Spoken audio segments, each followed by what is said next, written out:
Kalina Oktarani curhat sedih dituding kawin kontrak dengan Vicky Prasetyo.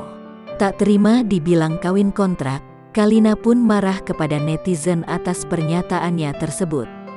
Perempuan yang sempat menjajaki karir model itu geram pada pemikiran negatif orang-orang terhadap pernikahannya.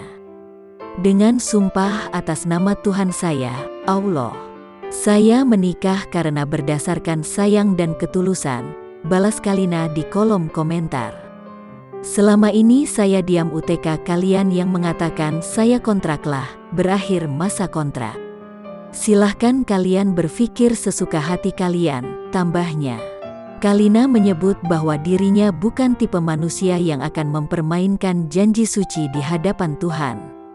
Terlebih pernikahan merupakan sesuatu yang sakral dan melibatkan seluruh keluarga.